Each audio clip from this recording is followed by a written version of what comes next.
I'm Saul Reisman here at Saul's Autotek, and today we're going to talk to you a little bit about the Jeep YJ, the Wrangler produced from 1987 to 1995. Now, there's a couple things that bring me to this specific YJ. The one we're going to talk about that I personally like is under the hood, but we'll get there in just a moment. The reason this vehicle came into our shop was somebody saw our video about Death Wobble and thought they had a similar experience going on with their vehicle. Now, the front end design of this vehicle is a little different from the ones you see us make videos about with Death Wobble. While most solid axle, coil-sprung front suspensions are prone to getting a harmonic frequency or oscillatory shake in that front end, these guys were equipped with a leaf-sprung front end. With two large, stable, solid metal leaves holding the front end together, there's no track bar across the front in many of these that have been modified.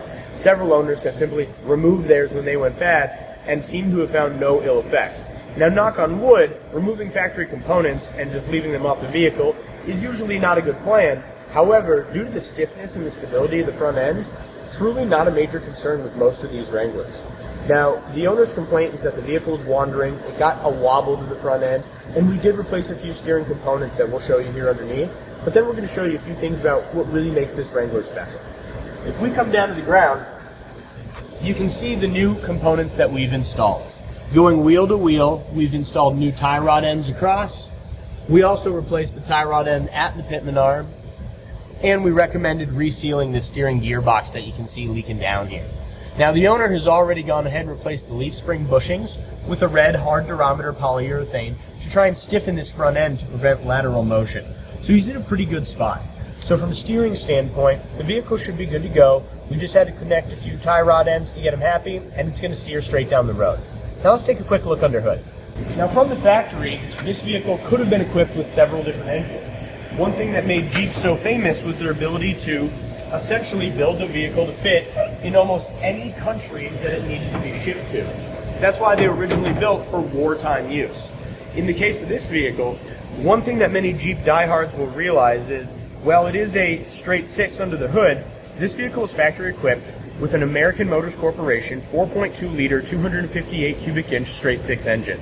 That engine was carbureted, had some interesting power issues in the low end. While it made plenty of torque, it really wasn't designed for high RPM, high horsepower use. It made a great tractor engine, not so great for driving vehicles 70 miles an hour down the highway. As a result, the owner of this vehicle has opted to swap in a 4 liter straight six from a newer Wrangler, Cherokee, or Grand Cherokee.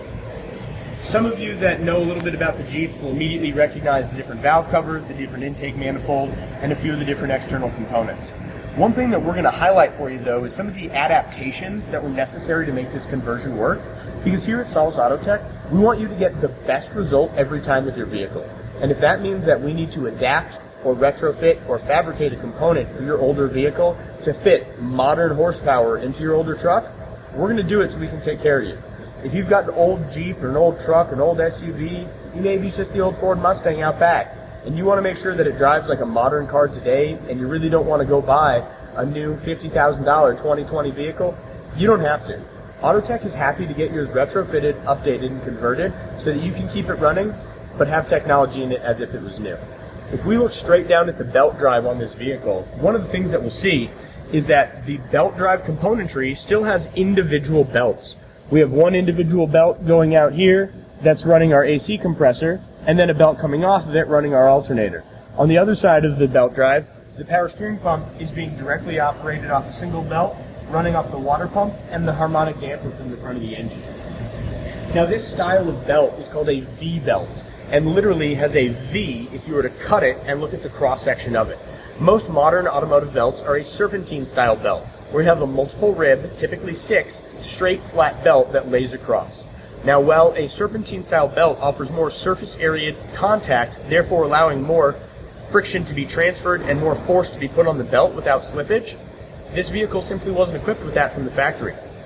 As a result, we were able to work with their adaptations to get the original external accessories, power steering, AC, water pump, alternator, all operating on the new engine.